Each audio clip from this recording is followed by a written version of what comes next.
كما تدعي بعض الجمعيات الآن المرأة بحال الراجل وكذا. لا، المرأة ماشي بحال الراجل. إذا كانت المرأة بحال الراجل راه ما كاين حتى شي أسرة. هاهي دابا المرأة بحال الراجل، هما دول المثليين، واحد بحال واحد. يلا فينا هما الولاد؟ هاهي وحدة مع وحدة، فينا هما الولاد؟ بحالاش؟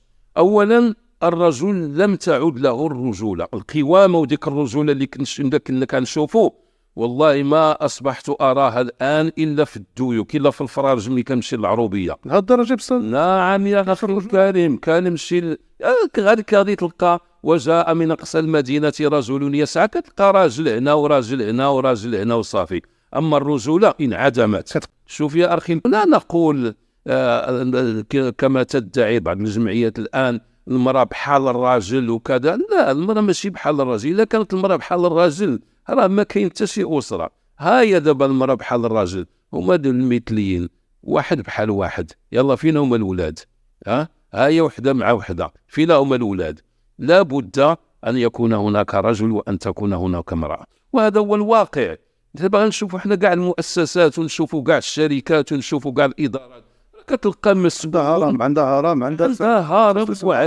نعم، الهرم ديال المؤسسات والهرم ديال الشركات، يعني كتلقى واحد المسؤول هو اللي في القمة، ثم بعده ثم بعده ثم بعده. إلا جينا هذاك اللي يدخل غدا يخدم ما شاد حتى شهادة مثلا ديال الابتدائية، وغادي يخدم في واحد العمل ديال الشاق، عمل بدني يعتمد على الجهد البدني، ويجي النهار الاول دخل كيقول لهم فين هو الشاف؟ كيقول الشاف اش بغيت بينك وبين الشاف؟ قول له ولا مالو الشاف، اش غيكون راه بحالي بحالو. هي نعماس. قالوا ليه جلس وربع رجليه، صافي دخلناك تخدم، بغيتي تولي بحال الشاف، من يقبل منه هذا؟ ولذلك قضية المؤسسة الزوجية لا بد أن نعترف فيها بأن لها رأسا، وهو الزوج، باعتباره أنه كان رأسا في بداية الزواج، لأنه هو اللي يتحمل المسؤولية ديال النفقة، هو اللي يتحمل المسؤولية ديال تهيئة بيت الزوجية، هو اللي كيتحمل المسؤولية ديال يعني أي حاجة خاصة هاد المرأة وهاد الوليدات، راه هو اللي كيتكلف بها. حتى هادو اللي كيطالبوا بالمساواة الآن. لذلك أقول هم يعجزون ويكذبون في مسألة المساواة. واش المسؤولية المادية المسؤولية المادية كتحملها المرأة؟ لو غيقرب لك الصورة سي مصطفى، دابا هما بالنسبة لهم بحال النموذج الغريب، بحال اللي كيسوقوا في الأفلام والمسلسلات، بجوجهم تيمشيو للخدمة، بجوجهم كيجيو من الخدمة، بجوجهم كيدخلوا للكوزينة، بجوجهم كيصبروا الحوايج، بجوجهم كيتكلفوا بالدراري، كيتقاسموا التركة بالنص. هذا هو التصور اللي عندهم هما. واش هذا التصور هذا ممكن تطبيق داخل الواقع المحيط؟ هذوك الناس إلا داروا هذا الشيء سيدي نبيل، هؤلاء لا مرجعية لهم، ولا دين لهم يؤطرهم، ولا عقيدة تؤطرهم. حنا قلنا بأن الدين ديالنا عطانا التفاصيل والدقائق ديال الحياة الزوجية، تشريع جاهز واضح معمول به منذ قرون، جاهز الحمد لله، لا نحتاج إلى أن نستورد. راه الذي يحتاج إلى أن يستورد هو الذي يفقد، والذي ليس عنده ما يعتمد عليه. أما حنا راه خصنا حنا نصدروا، ما خصناش نستوردوا. ولذلك فكما كيقولوا بأن الغبي هو الذي يستدين وفي خزينته الملايير. طيب واش العلاقه ديال الاسره المغربيه اهتزات هذه 20 عام منين تفرضت المدونه ديال من تحولنا من مدونه الاحوال الشخصيه لمدونه الاسره 19 سنه وشي حاجه تقريبا 20 سنه؟ واش كاين شي اختلالات؟ شوف يا اخي الكريم، الاختلالات هي التي عصفت بالحياه الزوجيه. بحالاش السي مصطفى؟ بحالاش؟ اولا الرجل لم تعد له الرجولة، القوامة وديك الرجولة اللي كنا كنشوفوا والله ما أصبحت أراها الآن إلا في الديوك، إلا في الفرارج ملي كنمشي للعروبية. لهاد الدرجة بصل؟ نعم يا أخي الكريم، كنمشي غادي تلقى وجاء من أقصى المدينة رجل يسعى، كتلقى راجل هنا وراجل هنا وراجل هنا وصافي. أما الرجولة انعدمت. كتقصد وقيل تحمل أعباء الرجولة عناية بالزوجة الوليدات، بمعنى الرجولة ماشي الرجولة داك اللي مفرعنو كيسلخ المرأة في الصباح ويسلخها في العشية، تيقولوا ليه السي السيد. السي السيد، لا حنا ماشي هذا هو المعنى. هذا لا يبتل للرجولة بصلة. الرجولة هو يعني أولا أن يكون صاحب غيرة، يعني أنا ديك المرأة كما كنقولوا بالاستقراء وبشهادات كثير من النساء الحرائر: المرأة تحب الرجل الغيور. المرأة تحب الرجل الغيور. نعم، الرجل الذي يغار عليها كتحبه، والرجل اللي فيه المقومات ديال الرجولة ملي كيمشي كتشوف بأن راه راجل كيمشي، ملي كيهضر كتشوف بأن راه راجل كيهضر. تعمر العين كيسان. نعم، كيعمر العين وكيعمر القلب وكيعمر الخاطر وكيعمر كل شيء. كل شيء. واش فهمت سيدي؟ فهنا هذا الراجل، هذا النوع من الرجال ما بقاش. علاش؟ لأن المطرقة ديال القوانين المستوردة بقات كتضرب فيه كتضرب فيه تضرب فيه حتى محته مع الأرض ولم يعد له وجود. تولى خايف من راسو. ملي كتقول لها السي الراجل اش هادشي اللي كدير، حشومه هادشي اللي كدير، ما خصكش دير هادشي مع كيقول لك واخويا القانون عطاهم. كنقول لها اسمح لي يا الشريف، القانون ما عطاهمش هادشي اللي كدير انت. بحال هادشي اللي كيدير السي. الراجل كيجي باش يزوج بنته. بغينا شي حاجه من ارض الميدان. وهاي من ارض الميدان ولا من سما الميدان نعطيها لك. كيجي سيدي باش يزوج بنته، كندويو معاه السي فلان شحال درتو في الصداق؟ كيقول لك ها هي امت الدريه دوي معاها. واش شريف راه انت بات الدريه، وكيقول لك راه حتى هي امها خليها، راه زمان العيالات ها كيفرط في واجباته كيفرط في الحقوق اللي عطاها ليه الله عز وجل. واش القانون قال لك السي فلان مشيتي تزوج بنتك بقى انت جالس وجيب المراه هي تفاوض مع العدول؟ ما كايناش. ولذلك يعني كما كنقولوا بالمثل اللي عضو الحنش كيخاف من الحبل. دابا من كثرة القوانين الظالمة الجائرة التي تعمد فيها قهر الرجل والاستيلاء على المساحة ديال الحقوق ديالو، الهامش ديال الحقوق ديالو، حالة بعض الذكور مساكن نزعت منهم الرجولة ديالهم، نزعت منهم القوامة ديالهم، ولا ما بقاش عارف اشنا هي المسائل اللي خصو يهضر فيها واللي ما يهضرش فيها. اختلط عليه الحابل بالنابل والدارع بالحاسر. ما بقى كيعرف مسكين شنو هو اللي من حقه وشنو هو اللي ماشي من حقه، ولا كيخاف من اي حاجه.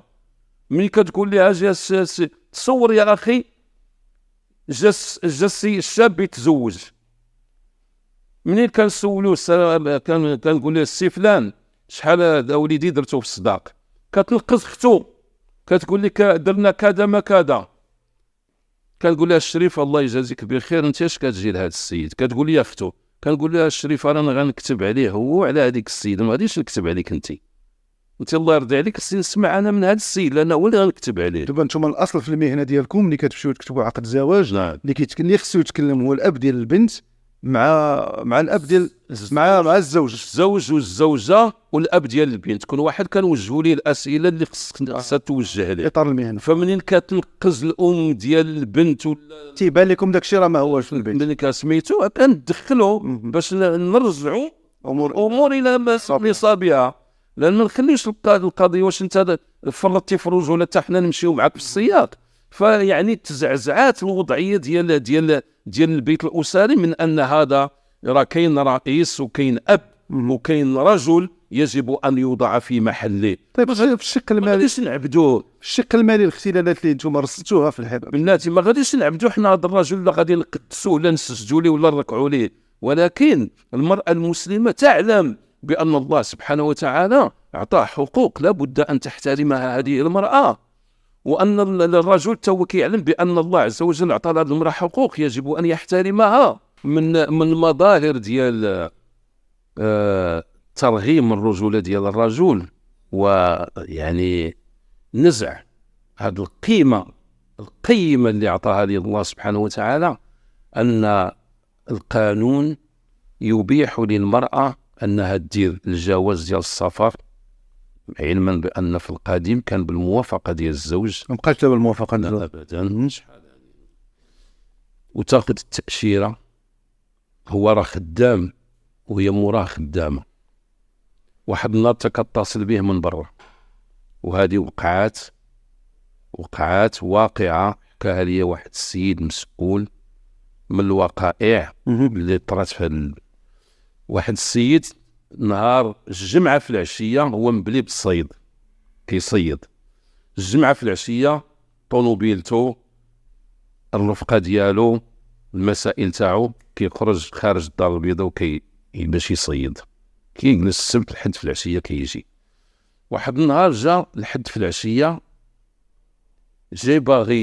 جاي كيدق، ما كاينش اللي يحل ليه، كيدق شويه كيشم ريحه البوطه، وكان هو فاهم منين شم ريحه البوطه، جبد السوارت اللي عندو في السياره وحل الباب، لقى الدار كلها مكوخه بالبوطه في الكاس. مشى كيجري بالغاز عفوا، مشى كيجري سد البوطه، حل الشراجم، نفس الدار. هو الدار كيقلب على المراه، ما لقاش المراه، كيتصل بالعائله حتى واحد ما عطاه شي اخبار، يتصل بالصديقات ديالها، الناس هنا الجيران، حتى واحد ما عطاه شي اخبار. بعد 3 أيام او 4 أيام جاتو مكالمه من برا خارج ارض الوطن، المراه ديالو كتصل به، اش كاين؟ قالت ليه انا راني برا، وسير دير شغالك في المحكمه. عندهم وليدات السي مصطفى؟ هذه هي النقطه اللي ما سولتش على هذاك المسؤول واش عندو ولا ما عندوش. اللي كيهمنا في هذا الموضوع، لان حتى الا عندها الوليدات السي نبيل فراسك، بانها الى كاع الراجل ما بغاش يعطي الموافقه للمراه باش تخرج بهم خارج الوطن، كتمشي كدير طلب للقاضي وكيعطيها الاذن. وهذا الامر خطير جدا. اذا هذا الراجل ما بقات عنده حتى شي قيمه، كما قلنا بانه آلة جنسيه لانتاج النوع البشري، لا اقل ولا اكثر. ما بقاش عنده. واش ولادو يمشيو لواحد البلاد غير اسلاميه، ديك المراه ما كاينش وازع ديني، ما كاينش وازع خلقي، فين غادا تربي ليه دوك الدراري؟ فين غتكبر ليه دوك الدراري؟ ونزيدك والكونتور خدام عليه في النفقه. يعني خصو يمشي يدير المسطره باش كيتفضل اللي يدير المسطره بان المراه خرجات وكذا وكذا، شوف واش غيوقفوا النفقه ولا ما يوقفوهاش، حيت ما كيقول لك هذاك الشيء حق الدراري لا يتنازل عنه، حتى لا تختلط الامور. طيب الشق المادي، الامور اللي رصدتوا فيها اختلالات بحال العلاقات الزوجيه. نعم. وعلى كل حال شوف، الرجل كما كنقولوا ينظر اليه على انه مليء. المصطلح القانوني كيقول بان ينظر الى الرجل على انه مليء. ما معنى مليء؟ عامر فلوس، هو مول الفلوس، هو الخزينه، هو الشكاره بالمفهوم. ما معنى مليء؟ هو ان اي مسؤوليه ماديه الرجل اللي كتقصد فيها. الصداق، الراجل اللي خصو يعطي الصداق. تهيئات السكن ديال الزوجيه الراجل. النفقه الراجل. تدريس، تطبيب، مصيبه دارها الدري وغادي يمشي للحبس، ولا خاصو يعطي واحد الغرامه باه اللي خصو يعطيها، واخا تكون مو كتخدم وعندها الفلوس ما تعطيش. كيعرفوا القانون، كيعرف الراجل. الذمه الماليه دائما لاصقه في الراجل لانه مليء. فهنا كتشوف عاوتاني في قضيه الطلاق، علاش الشريف ما غاديش يديروا هاد الناس اللي كيقولوا بالمساواه؟ علاش ما يقولوش لا، الا كانت المراه خدامه النفقه اللي غادا تخرج للدراري المراه تعطي النص والراجل يعطي النص؟ لا يقولون بهذا، لان يعني دائما كاين في الجانب المادي كاين الظلم للرجل، ما كاينش ديك حق المناصفه ولا المساواه، ما كاينش هذا. في هذا الاطار تيقولوا بعض الباحثين بان الرجل يتعرض لابتزاز من بعض النساء. واش هادشي صحيح في المجال المجال المهني؟ نعم. دائما اركز على ارض الميدان لانكم رجل يتعرض للابتزاز. لنا كيفاش سي مصطفى قرب لنا الصوره؟ نقرب لك الصوره بان المراه ملي كتشوف راسها بان واحد المجموعه ديال السلوكيات اللي ديرها مع الراجل، ان الراجل لا يستطيع ان يتحرك، وان واحد المجموعه ديال التصرفات اللي كترتب عليها الاموال، ان ممكن المراه ديرها مع الراجل وتاخذ منه الاموال. فيعني انا نعطيك واحد الحاجه، الراجل كيكون متخاصم مع المراه او ما متخاصمش معها. انا عندي حاله دابا الراجل باني هو وباه ومو مشاركين، بناو دار فيها لاكاف وفيها الكراجات وفيها 3 طاج ساكنين غير هما. باهم شادين الشقة في الطابق الأول، الطابق الثاني شادوه هو والزوجة ديالو، الثالثة استضافة الضيوف ساكنين بوحدهم، هو عنده شركة لتحت كراج. السيدة خدامة، السيدة ساكنة معاه بخير وعلى خير، ما كاين حتى شي مشكل، السمن مع العسل، لأن طبعا هي في الشقة ديالها وباهم في الشقة ديالهم. السيد اللي كيجي يطلع من العمل كيطلع على باهم وكيطلع عاوتاني للدار. منين ولدت السيدة، وهذه هي المشكلة، الابتزاز بالأولاد. الابتزاز بالاول شي واقع زعما كتبتز المراه واقع ابتزاز. دابا العيالات كتقول لها تقلي ما بالدراري، ما تخلي ليه فين يتحرك، غرقي بوه بالدراري، هذا راه كيقولوا وسمعنا كثيرا. هادشي كاين، ابتزاز كاين في هذا الموضوع. علاش؟ لان كما قال لي واحد الشاب جاز على واحد الراجل كبير، قال لي الوالد واش تقدر تدزز البقر؟ قال لي يا وليدي الا لقيت اللي يشدوا ليا. دابا الراجل مشدود بواحد المجموعه ديال القوانين التي جعلت بعض النساء اللي ما كيخافوش الله عز وجل وما كينظروش لليوم الاخر وما كينظروش لذاك القبر اللي غادي يدخلوا ليه وانهم سيحاسبن على كل ذلك، خلاتهم كيستأسدوا على الرجل وكيطغاو بما يسمى بالشطط في استعمال الحق. الله عز وجل ومن قتل مظلوما فقد جعلنا لوليه سلطانا فلا يسرف في القتل.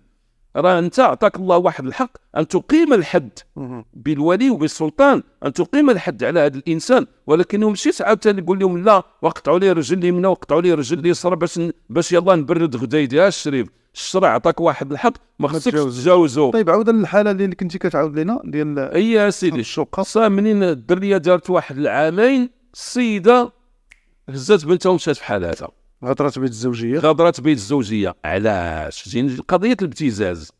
لان منين كتغادر المراه بيت الزوجيه الكونتور ديال النفقه كيخدم ديك الساعه من ذاك النهار. الا انت مشيتي ديك اسمح لي سي مصطفى، علاش كيعتمدوا الروايه ديالها ولا ديال الزوج في هذه الحالات؟ بلاتي انا غنحتفظ بهذا السؤال لان الا مشيتي انت ديكلاريتي ولا درتي دعوه بالرجوع وذكرتي في القريب العاجل في نفس الاسبوع ما تعطلش، على الاقل هذيك الدعوه ما كتعطيك حتى شي حاجه، كتعطيك حاجه وحده انك تأرخ لك التاريخ فاش خرجت المراه.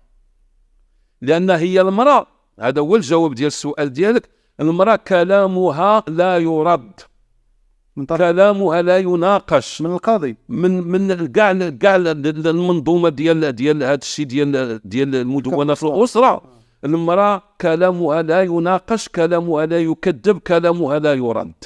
شنو الدرجه سي مصطفى؟ نعم.